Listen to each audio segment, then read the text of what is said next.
हिंदी हूँ, भारत माता के माथे पर लगी बिंदी हूँ। सिद्धेश्वरी सराफ की इन पंक्तियों के साथ मैं क्रांति प्रिया खबर भारत की इस विशेष प्रस्तुति में आप सभी का स्वागत करती हूँ।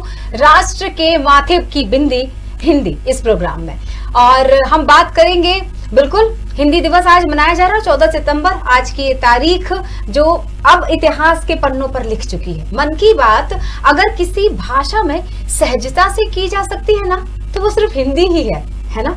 भारत के विभिन्न क्षेत्रों में हमारा खान पान, रहन सहन, वेशभूषा, शारीरिक गठन, यहाँ तक कि विचारधारा भी अलग हो सकती है।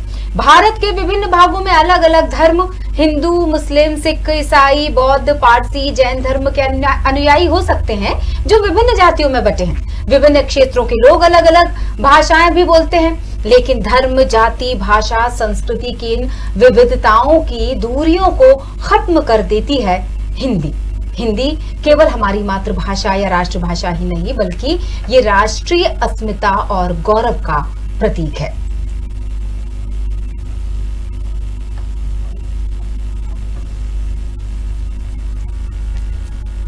ओम के उच्चारण से, भागीरथ के तपोवन से, शिव की जटाओं से निकली बहती गंगा कलकल से।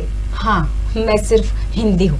हिंदी को लेकर लोगों का क्या मानना है? अगर मैं वरिष्ठ पदों पर बैठे लोगों के विचार सुनना चाहूं आज के दिन, या फिर हमारे देशवासी जिन्होंने हमें मैसेज भेजे हैं हिंदी दिवस को लेकर, वो सब अगर आपको सुनवाना चाहूं तो देखते हैं क्या कह रहे हैं लोग।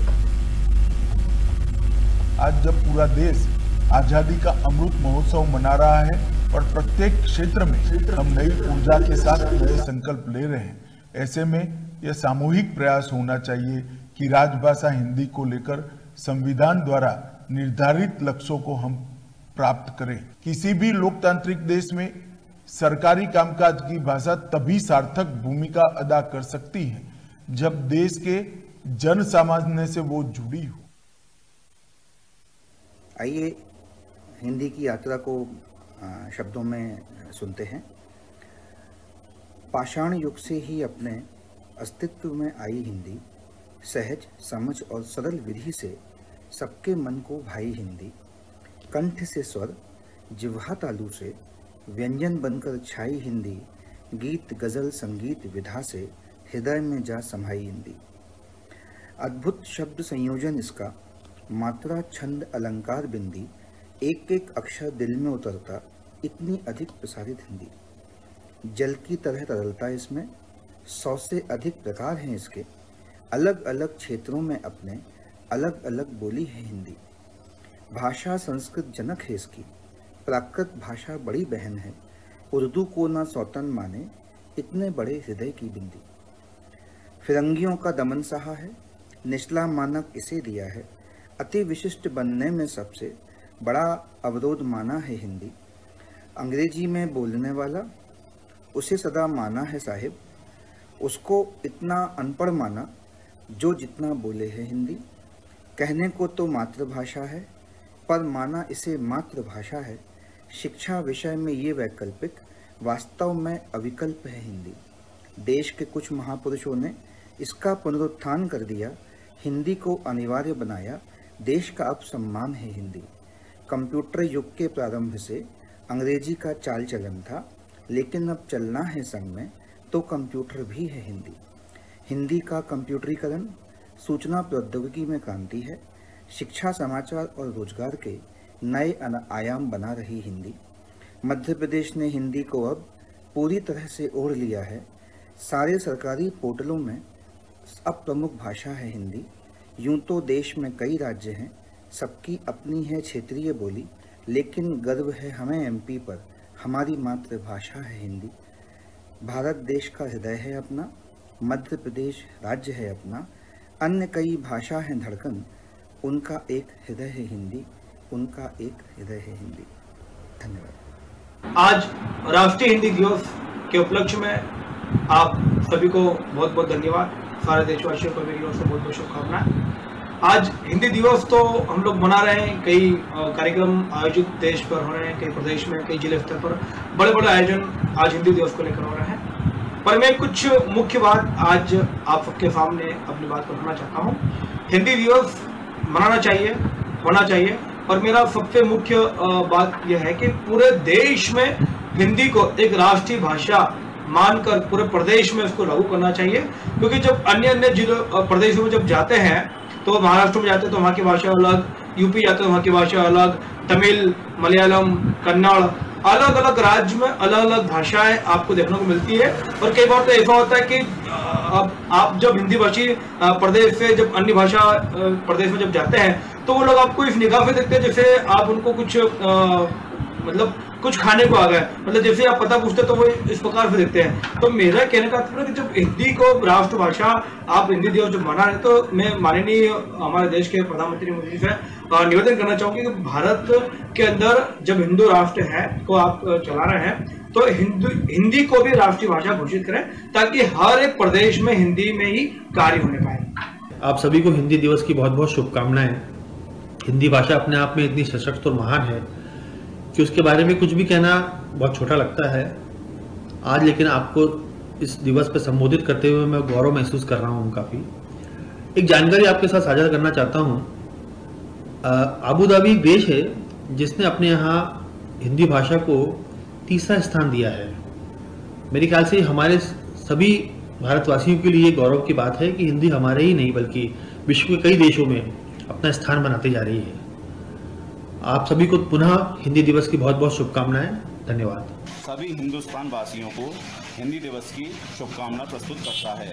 आज से ठीक 130 साल पहले वर्ल्ड विजिलेंस पार्लियामेंट में स्वामी विवेकानंद जी ने हिंदी में संबोधन किया था। आदरणीय मोदी जी ने अमेरिका में डोनाल्ड ट्रंप के समय में हिंदी में संबोधन किया था। हमारी मातृभाषा हिंदी बोलने पर हमें गर्व है।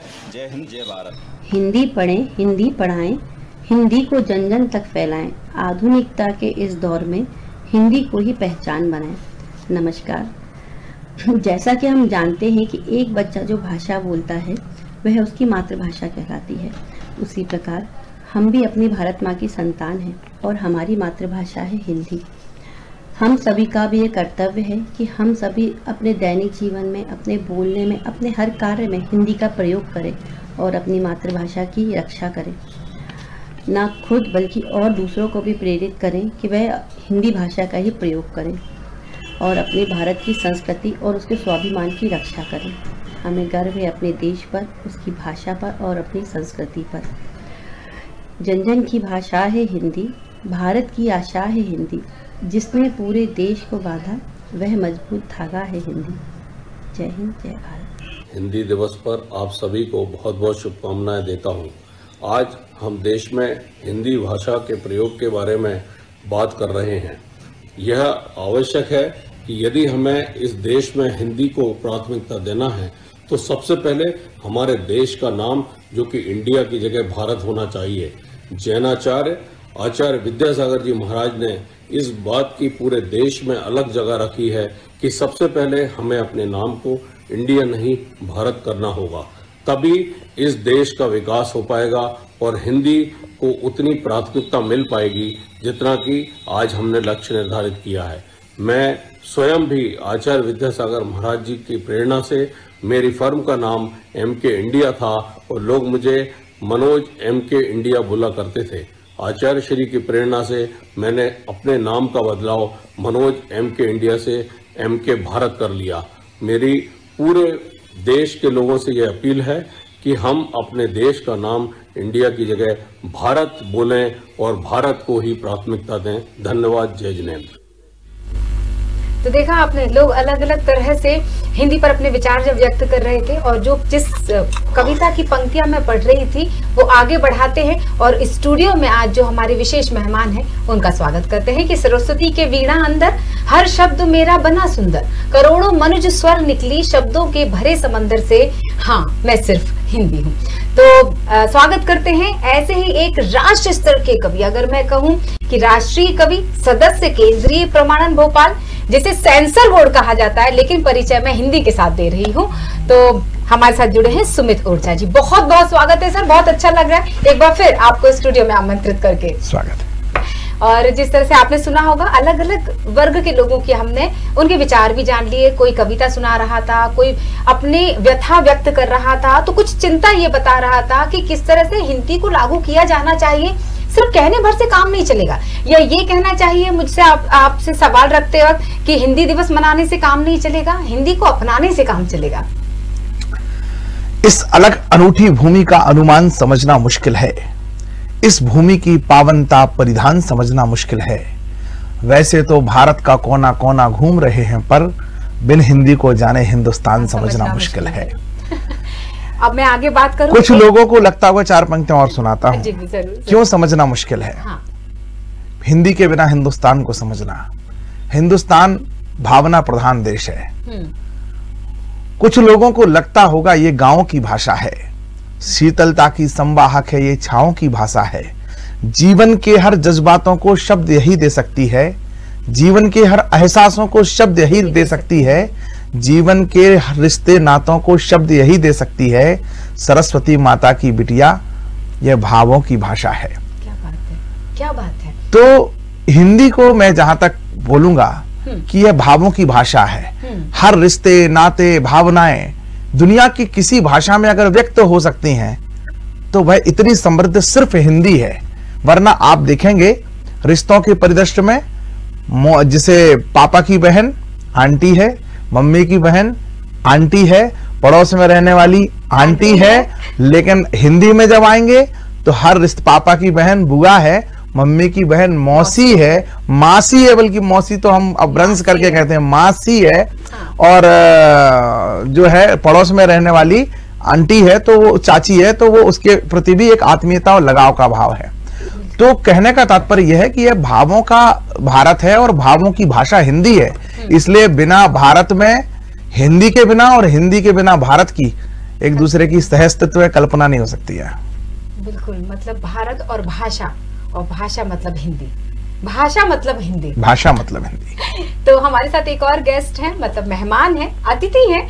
हम पूरी कोशिश करेंगे इस प्रोग्राम में हम अंग्रेजी शब्द इस्तेमाल ना करें, ये मेरी पूरी कोशिश रहेगी। तो हम परिचय करवाते हैं हमारे दर्शकों का। हमारे साथ जुड़ी हुई है डॉक्टर उषा शर्मा, और ये प्रोफेसर हैं, व्याख्याता। सही बोला मैंने सुमित जी? जी, बहुत बहुत स्वागत है मैम आपका। तो उषा जी, क्या मानना है आपका? जी, मैं प्राध्यापक हूँ और व्याख्याता का जो समाप्त हो चुके हैं उच्च शिक्षा विभाग में, सहायक प्राध्यापक, सह प्राध्यापक और प्राध्यापक है। तो मैं अभी हिंदी में ही बात करूंगी और हिंदी में अधिक से अधिक हिंदी के शब्दों का प्रयोग होगा। कम से कम आज के दिन तो प्रयोग नहीं होना चाहिए, लेकिन फिर भी अंग्रेजी और फारसी, उर्दू और अरबी के, फ्रांस के और पुर्तगाली के इतने शब्द हिंदी में भरे हुए हैं कि कभी कभी अनजाने और अनायास ही उनका प्रयोग और व्यवहार हो जाता है। तो यहाँ पर अभी जैसा सुमित जी ने कहा था कि भाषा मतलब हिंदी, आपने कहा भाषा मतलब हिंदी, तो मैं सबसे पहले यहाँ भारतेंदु हरिश्चंद्र की 4 पंक्तियां बोलना चाहूंगी कि निज भाषा उन्नति है सब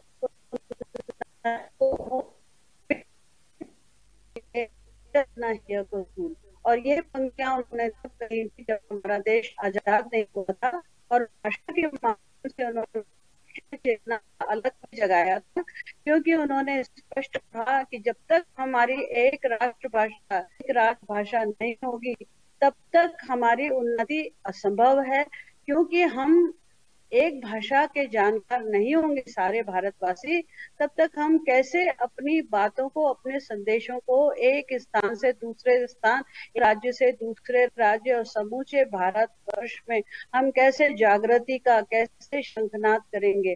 तो जब तक हम अपनी भाषा को महत्व नहीं देते हैं, हमारे हृदय का हमें शूल ही लगा रहता है, और हमारे हृदय का जो शूल है, उसका जो दर्द है वो मिटता नहीं है। क्यों? क्योंकि हमारी भाषा में ही है, वह संभव है। उसका मूल कारण है कि भाषाविद कहते हैं कि यदि एक बच्चे के ऊपर कई भाषा का बोझ डाला जाता है, अब दिग्भ्रमित हो जाता है, वह समझ नहीं पाता है कि वह किस शब्द को कहाँ बोले और कैसे बोले।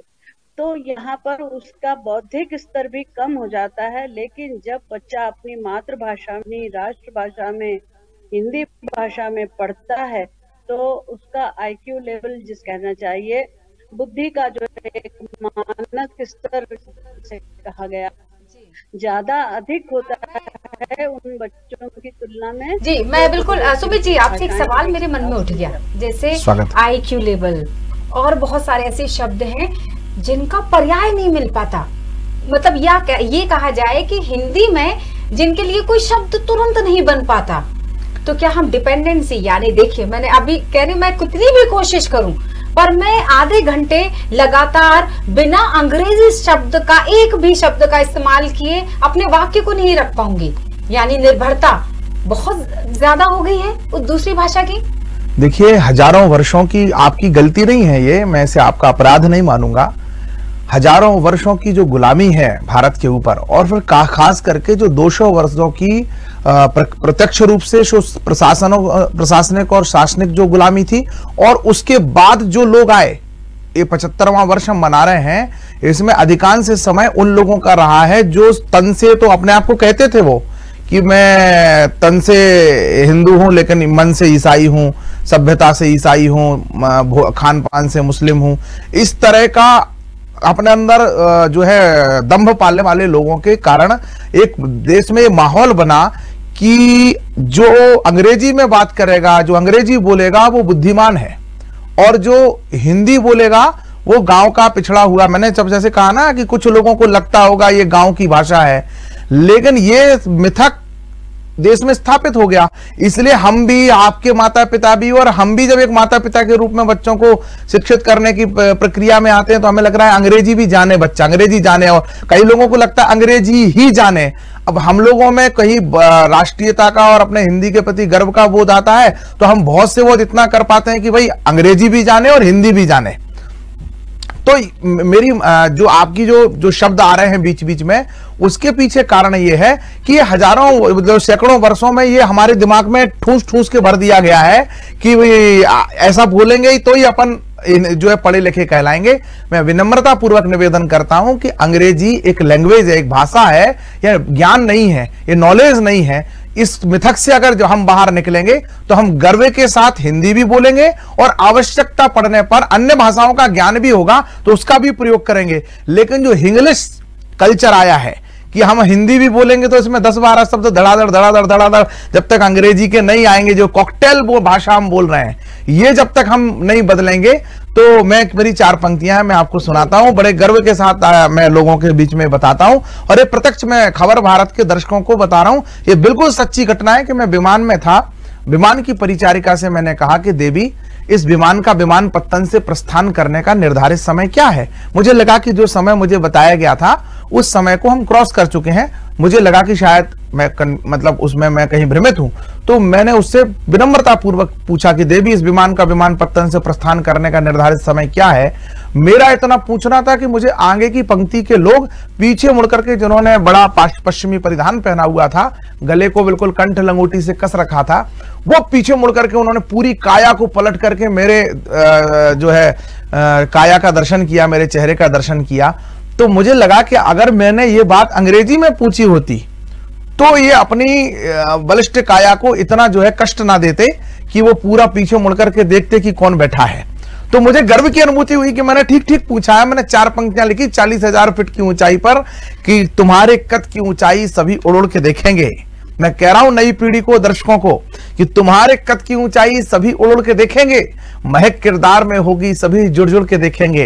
अंग्रेजी का बतियाना कहो कौन सुनता है, जो हिंदी शुद्ध बोलोगे तो सब मुड़ मुड़ के देखेंगे, जो हिंदी शुद्ध बोलोगे तो सब मुड़ मुड़ के देखेंगे। और मैं कंप्लीट करना चाहता हूं, अपनी बात को पूरी करना चाहता हूं कि हिंदी शुद्ध बोलने की जब हम प्रक्रिया कहेंगे, एक उदाहरण देता हूं। 2 शो आते थे, 2 कार्यक्रम आते थे टीवी पर। एक आता था कौन बनेगा करोड़पति। उसी समय पर कंपटीशन में, जैसा बॉलीवुड का एक संघर्ष है 2 अपने आप को शहंशाह समझने वाले लोगों में, तो एक शाहरुख खान लेकर के आए थे कौन बनेगा 10 करोड़पति। बजट के हिसाब से वो 10 गुना ज्यादा बड़ा शो था, बड़ा कार्यक्रम था, लेकिन दोनों की टीआरपी में जमीन आसमान का, दोनों की जो दर्शक संख्या में जमीन आसमान का अंतर रहा। क्यों कारण है? एक में जब अमिताभ बच्चन आते थे सामने स्क्रीन पर, चलचित्र पर, तो पर्दे पर आते थे तो वो बोलते थे, देवियों सज्जनों स्वागत है आपका इस अद्वितीय खेल में जिसका नाम है कौन बनेगा करोड़पति। और दूसरी तरफ हकलाती आवाज में, ladies and gentleman how are you, I am welcoming the biggest show, कौन बनेगा 10 करोड़पति।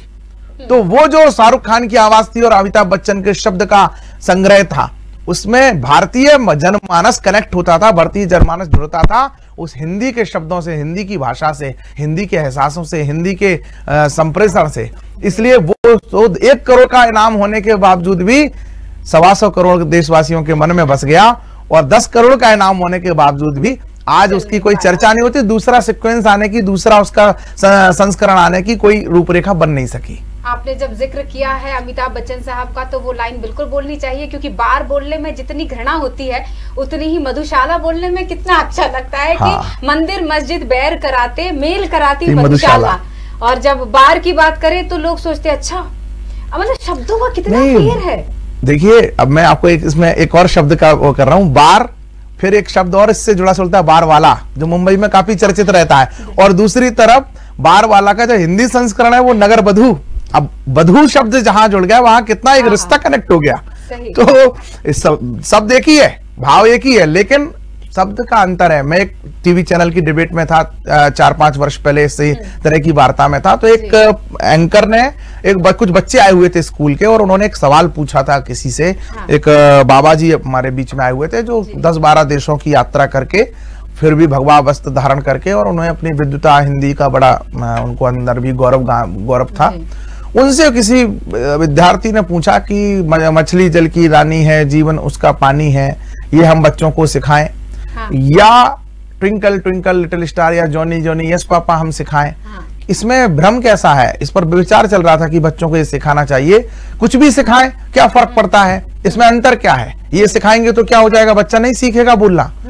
तो बाबा ने भी कहा नहीं नहीं, मैं इसके खिलाफ हूं, दोनों में कोई दिक्कत नहीं है, दोनों में कोई अंतर नहीं है, जॉनी जॉनी यस पापा भी सिखाया जाए और कोई परेशानी नहीं है। मछली जल की रानी पुराना हो गया, हम लोगों के जमाने का था, अब जॉनी जॉनी यस पापा सिखाया जा रहा है। हमें सिखाना तो उसको बोलना है, भाषा का प्रवाह, शब्दों का प्रवाह उसे सिखाना है, इसलिए कोई फर्क नहीं पड़ता। मैंने वही टोकते हुए विनम्रता पूर्वक कहा बहुत फर्क पड़ता है। देखिए यहाँ आपको भाषा का चमत्कार दिखेगा, और जिस पर आपका शायद ध्यान नहीं गया होगा क्रांति प्रिया जी, जिस पर मैं आपका ध्यान, जब बच्चा मछली जल की रानी है, जीवन उसका पानी है, हाथ लगाओ डर जाएगी, बाहर निकालो मर जाएगी, जब ये कविता सुनता है, सीखता है, याद करता है, तो वह मछली के प्रति, जल के प्रति, जल जंतुओं के प्रति एक संवेदना का भाव सीखता है, प्रकृति के प्रति एक संवेदना और एक जुड़ाव का भाव सीखता है। दूसरी तरफ वह जब जॉनी जॉनी यस पापा सीखता है, तो अपने बाप से झूठ बोल करके और हा दांत निकालने का कुसंस्कार सीखता है। कितना बड़ा अंतर है। इसलिए मैं कहता हूं कि देववाणी की सौम्य सुता है, शास्त्र सार की भाषा है, भावों का दिग्दर्शन देती प्रेम प्यार की भाषा है। सब भाषाएं संप्रेषण है, संकेतों का विनिमय है, पर हिंदी है मां मेरी जो संस्कार की भाषा है।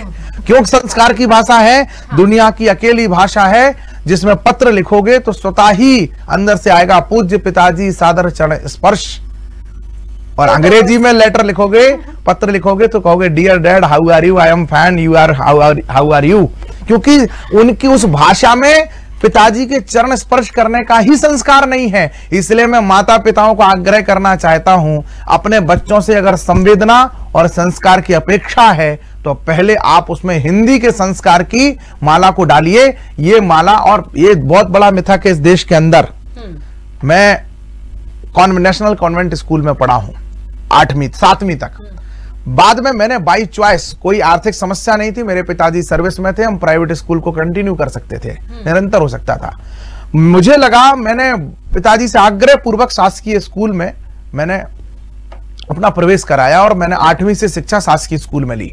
शासकीय स्कूल में शिक्षा लेने के दौरान मैंने इस बात को बहुत गर्व के साथ मैं ये बात कह रहा हूं कि जो है हिंदी में लोगों को लगता है कि अंग्रेजी सीखने वाले लोग ज्यादा तरक्की कर जाते हैं व्यावसायिक रूप से या कमाई की दृष्टि से, आर्थिक रूप से अगर सफल होना है तो अंग्रेजी सीखना पड़ेगी। उस समय जो जिन्होंने कॉन्वेंट से शिक्षा पूरी की और आज मैं हिंदी का विद्यार्थी होने के नाते देश और दुनिया में मेरी एक अपनी ख्याति है, मेरे पास अपने आर्थिक रूप से लाभ है। मैं उनको बताना चाहता हूं जो लोगों ने अंग्रेजी को प्राथमिकता दी, आज वो या उनके बच्चे मेरे साथ सेल्फी लेना चाहते हैं। बिल्कुल से आप विमान की बात कर रहे थे ना, मैं गर्व अहंकार में नहीं कह रहा हूं, केवल अपनी माँ की जो कृपा है उसके कारण मैं ये बात कह रहा हूं। उषा जी भी जुड़ी हुई है, हम उषा जी से भी चर्चा करेंगे, लेकिन आपकी उस बात से मेरे दिमाग में एक चीज आ गई। हिंदी के शब्दों का इस्तेमाल जो लोग करते हैं वो तो फिर भी समझ जाएंगे, लेकिन अगर मैं बात करूं, आपने विमान कहा, विमान तो फिर भी लोग समझ गए होंगे और आपकी क्लिष्ट हिंदी को देखकर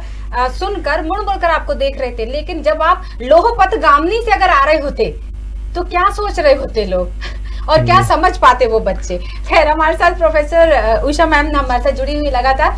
उषा मैम, अभी व्यवसाय से जुड़ी हुई एक चर्चा हो रही थी, सुमित जी ने बोला, तो अगर हम ऑफिशियल लैंग्वेज की बात करें, मतलब व्यवसायी भाषा की अगर हम बात करना चाहें, तो वहां तो बिना जो मेल की हम बात करना चाहें, अब मेल का क्या बोले, पुरुष बोले, मैं तो जीमेल की बात कर रही हूँ, तो कई बार इस तरह के जो बोलते ना कि अब मुझे कंफ्यूजन आ रहा है शब्द। सुमित जी, आप समझ रहे ना मेरी व्यथा, मेरी तकलीफ कि मुझे शब्द नहीं मिल रहा है हिंदी के।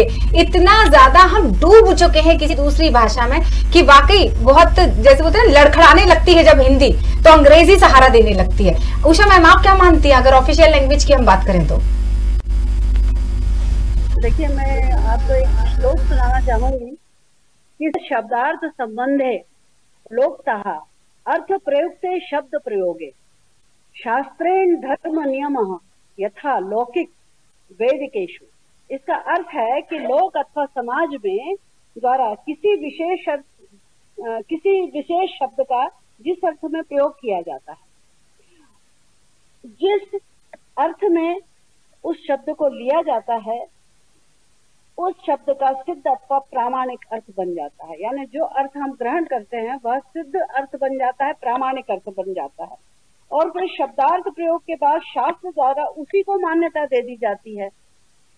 यह नियम लौकिक और वैदिक भाषाओं पर समान रूप से लागू होता है।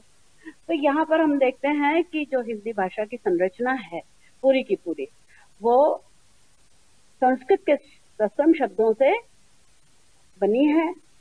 उसमें संस्कृत के तद्भव शब्द हैं। इसी प्रकार उर्दू, अरबी, फारसी के शब्द हैं, अंग्रेजी के शब्द हैं।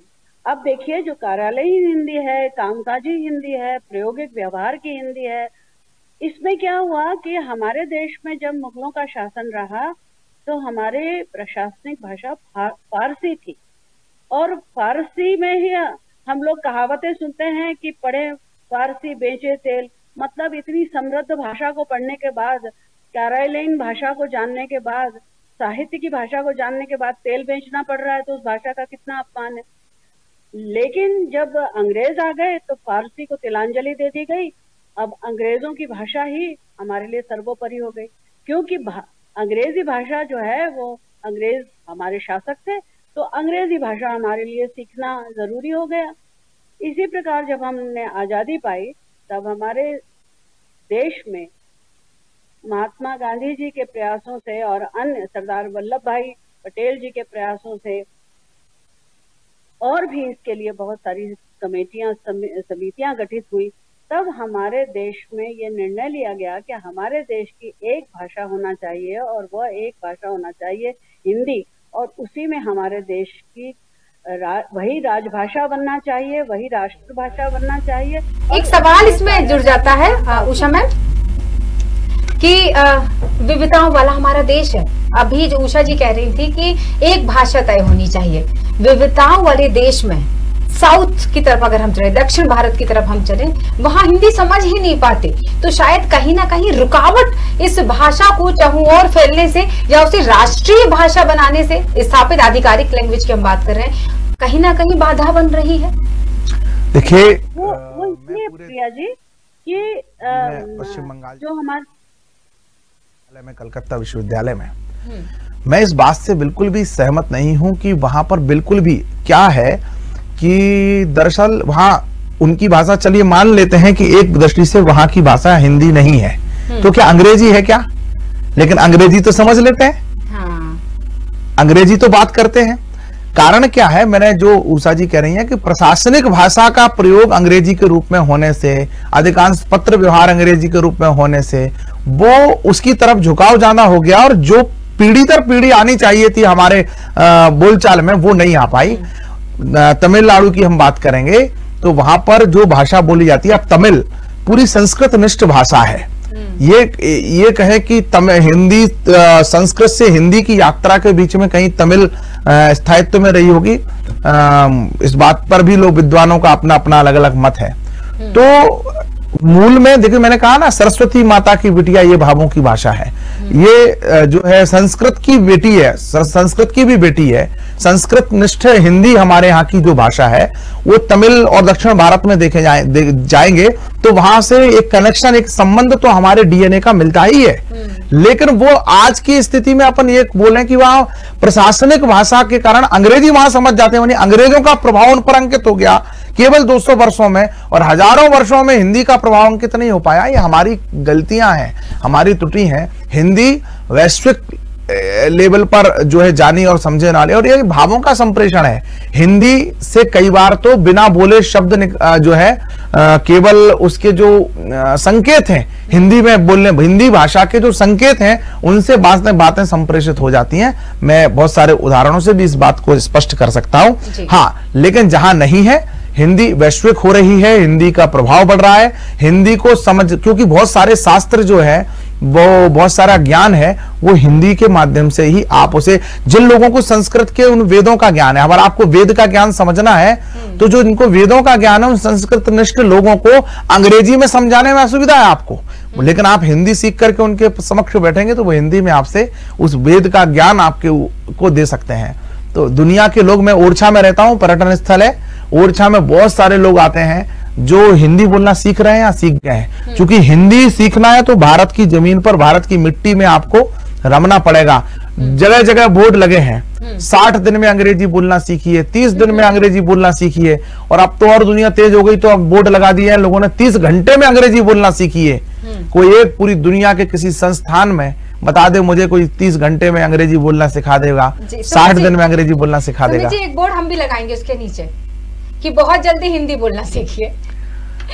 जरूरत है, विरोध करना बहुत जरूरी है, क्योंकि वो ही ना कि अगर सही का पक्ष ना लिया जाए, गलत का विरोध ना किया जाए तो गलत लोग शासन करने लग जाते हैं। कुछ राजनीति की गलियारों में इस तरह के वाक्य चलते हैं। लेकिन ये एक विडंबना है। उषा मैम सुन रही है, उषा जी, हिंदी हास्यास्पद नहीं होकर रह गई, इसलिए हाशिए पर है क्योंकि आप जब क्लिष्ट हिंदी बोलते हैं, जैसा कि मैंने अभी थोड़ी देर पहले बोला था, लोह पथगामिनी से क्यों नहीं आ गए आप विमान की बजाय, या ये मैं बोलूं कि कैसे है, कहाँ की स्थिति में किम कर्तव्य विमूढ़ हो जाते हैं, तो लोग सोचेंगे और अचरज में पड़ जाएंगे। जब उन्हें सामान्य हिंदी समझ नहीं आती तो क्लिष्ट हिंदी कैसे समझ में आएगी। उषा जी, आप कभी इस तरह का अनुभव करती हैं अपने छात्रों के बीच? बिल्कुल करती हूँ, और मैं आपसे कहना चाहूंगी जी, और जैसा कि सुमित जी कह रहे थे कि ये बिल्कुल संभव है कि हम अधिक से अधिक हिंदी में बातचीत करें, और कामकाजी हिंदी के लिए भी हम कहना चाहेंगे कि उसमें हिंदी के अधिक से अधिक शब्दों का हम भरपूर प्रयोग कर सकते हैं। लेकिन हमने अपनी आदत को एक कहना चाहिए मजबूरी बना लिया है, इसलिए हम हिंदी के साथ अंग्रेजी के शब्दों का अधिक से अधिक मतलब चलन रखते हैं और अधिक से अधिक शब्दों का प्रयोग करते हैं। लेकिन अभी भी हम देख रहे हैं कि ये जो अब विश्व गांव की जो एक हम बात करते हैं कि सारा विश्व जो है वो अंतर्जाल से संबद्ध है, जिसे हम नेटवर्क कहते हैं, इसे हिंदी में अंतर्जाल कहते हैं। तो ये अंतर्जाल जो है वो बच्चे जो हैं, आजकल के विद्यार्थी जो हैं, वो एक अजीबोगरीब हिंदी का प्रयोग कर रहे हैं। जो कुछ फिल्मों से हिंदी वो लेते हैं, कुछ वो अपने इस अंतर्जाल से लेते हैं, गूगल से लेते हैं, और ऐसी कई जगह से वो शब्द का चयन करते हैं जहाँ पर उनको बोलने में सुविधा होती है। ये तो सुविधा है, इसको हम थोड़ा परे रखकर हमें इस अपने अंदर इस बात एक संकल्प लेना होगा कि हमें हिंदी के शब्दों की शुद्धता का अधिक से अधिक। बहुत खूबसूरत आपने सवाल दे दिया है मुझे।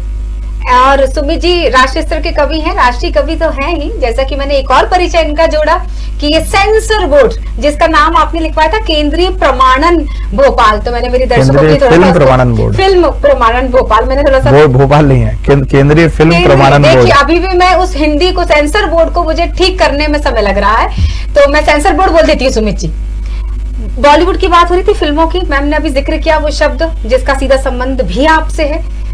क्या लगता है फिल्मों में भी अब बहुत, जैसे मीडिया ने गड़बड़ कर दी है, ऐसी अब फिल्म इंडस्ट्री भी गड़बड़ करने की कगार पर है? क्योंकि एक समय वो था, अगर श्याम बेनेगल की फिल्मों को देखा जाए या 1084 की माँ उस फिल्मों को देखा जाए, जुबैदा को देखा जाए, बहुत सारी फिल्में हैं, गुलजार साहब की कलम को पढ़ा जाए, बहुत सारे लोग हैं जिन्होंने हिंदी को प्राथमिकता दी हर जगह पर, चाहे मैं उसमें डायलॉग्स की बात करूं, यानी कि जो बोले जाने वाले शब्दों की बात करूं, या फिर पटकथा किसी भी चीज की बात करना चाहूं। क्या लगता है फिल्में भी बदल रही हैं हम सबको? देखिए एक अंतर आया है, पहले समाज में जो होता था वो फिल्में दिखाते थे। उषा जी हमारी बात से शायद सहमत होंगे, जो समाज में हो रहा होता था वो फिल्में दिखाती थी और लोग देखते थे कि हाँ इस घटना पर ये फिल्म बनी है। अब फिल्म में पहले कराया जाता है, फिर वो समाज में होना शुरू हो जाता है। ये जो विकृति का आई है इसको समझना पड़ेगा। पहले आज हीरो या हीरोइन वैसे कपड़े फिल्म में पहनेगी, तब जाकर के उसके जो है प्रदर्शन जो है बाजारों में आपको दिखाई देने लगेगा, वैसे संस्कृति आपके समाज में दिखाई देने लगेगी। इसी की प्रतिक्रिया के स्वरूप समाज ने फिल्मों का बहिष्कार करना शुरू कर दिया। एक हद तक तो जो है समाज उस दिशा में चला, जैसी फिल्में चलाना चाह रही थी, जैसा कुछ लोग चलाना चाह रहे थे समाज को, जैसी विकृतियां लाना चाह रहे थे देश के अंदर। लेकिन समाज के एक वर्ग ने इसका प्रतिकार भी शुरू कर दिया कि आप कैसा देश बनाना चाहते हैं, कैसा समाज बनाना चाहते हैं, आप किन चीजों पर फिल्म लगा। अभी मैं एक फिल्म देखा, वो मैं तो नाम भी उनका नहीं लेना चाहता हूं, ये कौन सी भास्कर, स्वरा भास्कर की फिल्म थी, कौन सी बेडिंग, तो उसमें क्या नहीं दिखा रहे हैं, और वैसा हमारे वीरे दी बेडिंग।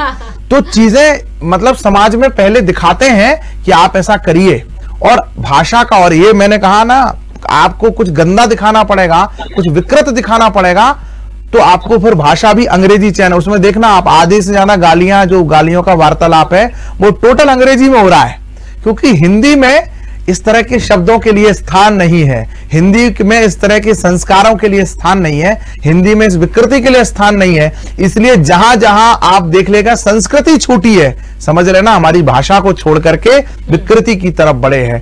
तो मैं बॉलीवुड का उदाहरण आपने कहा है, इसको, इस पूरे पतन को आपको देखना पड़ेगा। तो बस आप भाषा के अंतर से देख लीजिए, पहले की फिल्मों में भाषा हिंदी हुआ करती थी, फिर उर्दू का प्रयोग बना तो अलग तरह की संस्कृति आई, और अब अंग्रेजी आ गई है तो एक अलग तरह की संस्कृति हमारे सामने दिखाई देने लगी है। आप कुछ नहीं, आप स्टूडियो से बाहर निकल करके डीवी मॉल जाएंगे, वहां आपको सारे उदाहरण मिलना शुरू हो जाएंगे। तो ये जो फिल्मों के साथ जो भाषा बदली है उसका ही प्रभाव है। अब मैं ये नहीं कह सकता पूर्णता, मैं तो सेंसर करता हूं, तो कई बार मैं इस बात को लेके कहता हूं, हम टाइटल देते हैं जब हमारे पास सेंसर होने के लिए फिल्म दिखाने के लिए आती है, तो उसमें लिखा रहता है ये किस भाषा की फिल्म है, तो उस भाषा लिखा तो होगा हिंदी, लेकिन उसके आधे डायलॉग या आधा जो वार्तालाप है वो अंग्रेजी में। बिल्कुल। तो मैं इस पर कहता भी हूं कि एक भाषा की फिल्म का इसमें 75% वार्तालाप अंग्रेजी में कर रहा है नायक और नायिका। तो खैर ये जो पतन है वह परिवर्तन है। मुझे उम्मीद है कि जब ऐसे विमर्श होंगे तो विमर्श से हम वापस से अपनी संस्कृति की तरफ लौटेंगे, अपनी भाषा की तरफ लौटेंगे। हिंदी का चमत्कार दुनिया देख रही है, हिंदी के साहित्य का चमत्कार दुनिया देख रही है, हिंदी ग्रंथों में जो ज्ञान छिपा है उसका चमत्कार दुनिया देख रही है। किसी भी भाषा में, एक अंतिम बात कह के आपसे विदा ले रहा हूं, किसी भी भाषा में ऐसा कोई ग्रंथ नहीं बना है किसी भी भाषा में दुनिया की जिसका 24 घंटे गायन होता हो। रामचरितमानस लिखी अवधी भाषा में, अवधी हिंदी और अवधी जो बोली है हमारी, उसमें जिसका 24 घंटे अखंड पाठ होता है। तो ये हमारे भाषा का ही चमत्कार है कि इतने सारे भावों को, इतने सारे संबंधों को, इतने सारे परंपराओं को, इतनी सारी संस्कृतियों को लिख दिया, गा दिया, और जनमानस उससे प्रेरणा ले रहा है आज भी। जी बिल्कुल। हम सारांश पर आएंगे। संक्षिप्त में संदेश भी लेंगे, लेकिन एक छोटी सी और हमारे पास प्रतिक्रिया आई है। एक सदस्य महत्वपूर्ण प्रवीण जी उनका नाम है, हम देख लें एक बार सुमित जी और उषा जी अगर आप कहें तो कि वो क्या कह रहे हैं, उसके बाद संक्षिप्त में उस बात को सुनने के बाद आप दोनों से एक एक लाइन जरूर लेना चाहूंगी प्रतिक्रिया के तौर पर। हिंदी दिवस की सभी को शुभकामना। 14 सितंबर का दिन हिंदी प्रेमियों के लिए गौरवान्वित करने वाला दिन माना गया है। वो इसलिए कि संविधान में इस भाषा को राजभाषा का दर्जा दिया गया और 1949 से ये 14 सितंबर को मनाया जाता रहा है।